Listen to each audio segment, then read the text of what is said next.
Tangazo kuhusu ukomo wa viongozi wa mamlaka za serikali za mitaa, ngazi za vijiji, vitongoji na mitaa kuwa madarakani.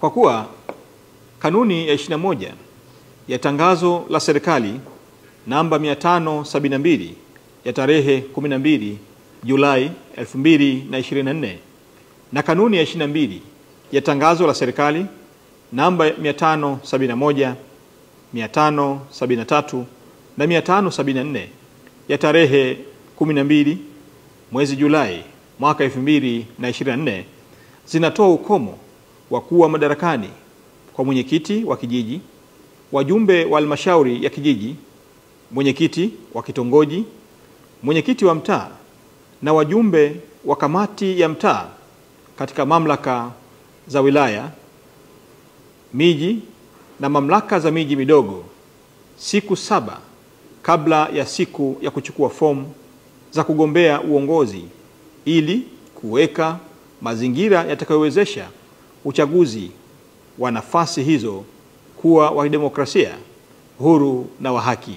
Hivyo basi, kwa kuzingatia matakwa ya sheria ya serikali za mitaa sura namba 287 na sura namba 288 na kanuni za uchaguzi wa serikali za mitaa ya mwaka 2024, na kwa kuzingatia marekebisho yaliyofanyika katika ratiba ya matukio ya uchaguzi wa serikali za mitaa na kutangazwa tarehe 15 mwezi Oktoba 2024, ambayo yameainisha kuwa fomu za kugombea nafasi za uongozi zitaanza kutolewa tarehe 26 mwezi wa 10 mwaka 2024 hadi tarehe 1 mwezi wa 11 mwaka 2024.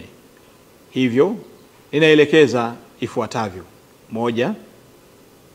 Madaraka ya wenyeviti wa vijiji, wajumbe wa halmashauri za vijiji na wenyeviti wa vitongoji katika mamlaka za wilaya, miji na mamlaka za miji midogo yatakoma kuanzia tarehe 19 mwezi wa 10 mwaka 2024.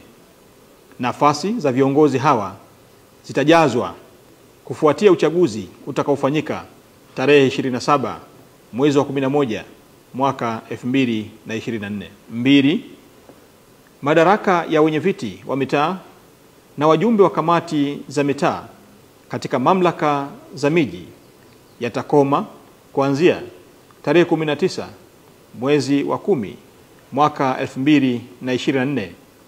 Nafasi za viongozi hawa zitajazwa kufuatia uchaguzi utakaofanyika tarehe 27 mwezi wa 11 mwaka 2024. 3. Majukumu yote ya utendaji katika kijiji au mtaa yataendelea kutekelezwa kwa mujibu wa sheria na maafisa watendaji wa vijiji au mitaa kwa kushirikiana na maafisa watendaji wa kata husika. 4. Watendaji wa vijiji au mtaa hawataruhusiwa kutekeleza jukumu lolote la kisheria ambalo linapaswa kuamriwa na halmashauri ya kijiji au kamati ya mtaa.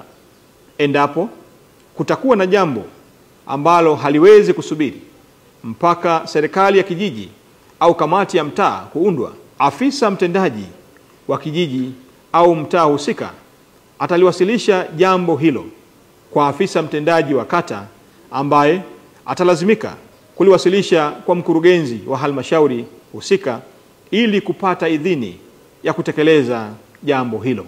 Mwisho, nitoe rai kwa wenyeviti wa vijiji, wenyeviti wa vitongoji pamoja na wenyeviti wa mitaa kuhakikisha kuwa ofisi pamoja na nyaraka mbalimbali muhimu zinakabidhiwa kwa watendaji wa vijiji pamoja na watendaji wa mitaa ifikapo tarehe 19 mwezi wa 10 mwaka 2024. Utekelezaji wa tangazo hili utaanza tarehe 19 mwezi wa 10 mwaka 2024. Asanteni kwa kunisikiliza.